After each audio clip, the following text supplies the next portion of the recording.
Hi, this is Suzanne in Ohio. I have a project share for you today.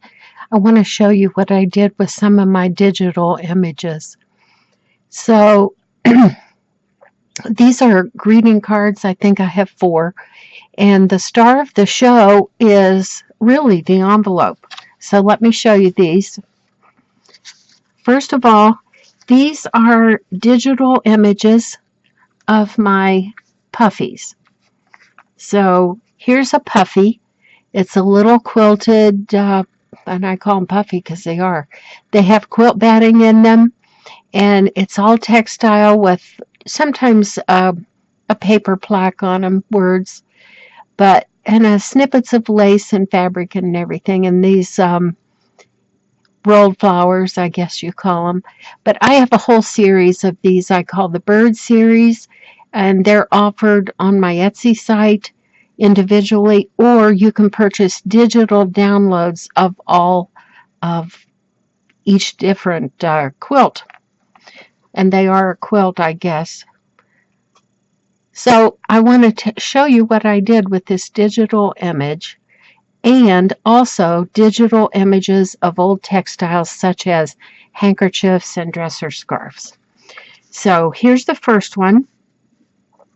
And this is a digital image, and you can see it's just printed on paper. I mounted it on some of my hand-dyed paper that has been embossed. Let me see if I can find a place where there's nice texture. And you open them up, and on the inside, I reinforced the spine, so to speak, or the leaflet, and this is a copy of a vintage doily dresser scarf. So that's the inside of the card. Simple. And then here's the same doily that I put on the inside as the envelope. So I had to get a little creative in order to maintain the design of the doily. But let me get this in the frame so the camera has something to focus on. And this is just white on white. Boy, did it copied, it scanned and copied really, really nice. There's nothing there for the camera to focus on. There it goes. Okay, so there you can see the print. And I used the scallop. I maintained the scallop of it and cut it this way, and it folds up. So, matching card to envelope using my polymer paint bath dipped paper. I've talked about it in other videos. I did batches of lace, fabric, and paper, all in the same color baths, 15 different colors. And that way I have something to work with no matter what color scheme I'm in. And some of those kits I'll be offering on my Etsy site, so watch for those. And here's card number 2.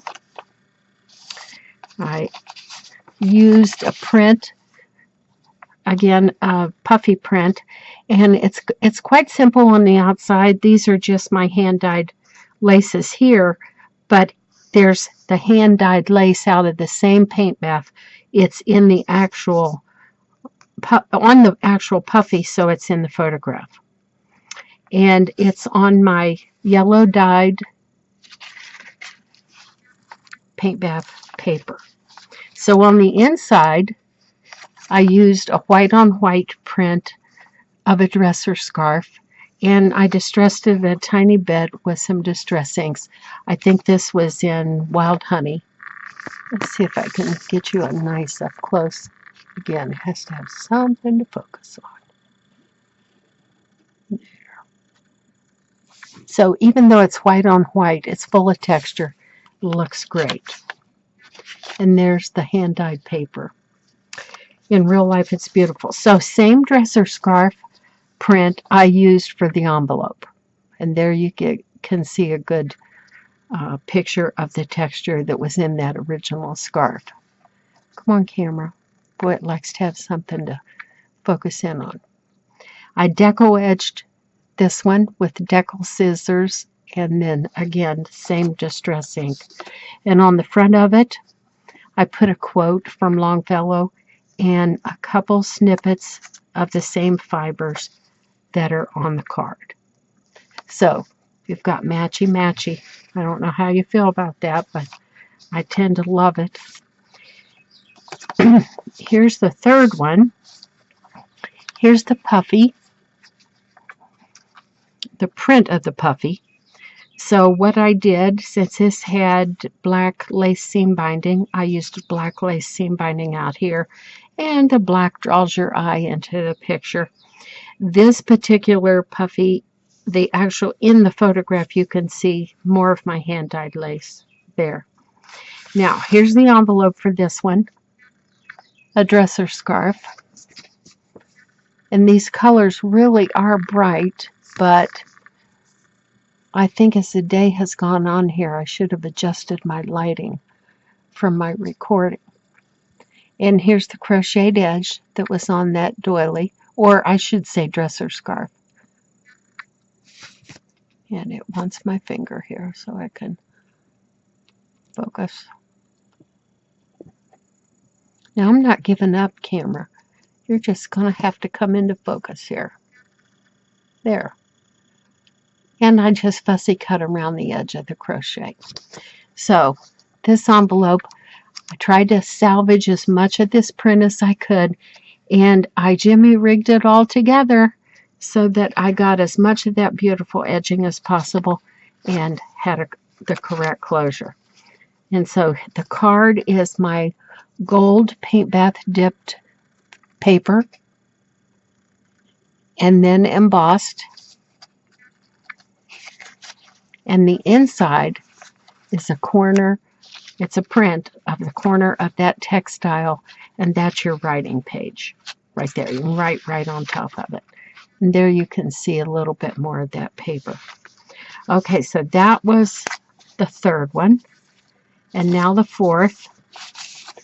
And this image had some of that raspberry kind of pink in it. So I chose my raspberry paper, or plum, you might want to say, and mounted it on that. And again, it's embossed.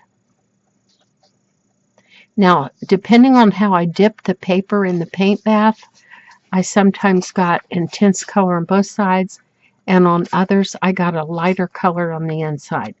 It always stained darker around the edge because this is what's called the lead edge of the paper, meaning when they make paper, it has a lead edge and it has a little different texture to it, so it absorbed more.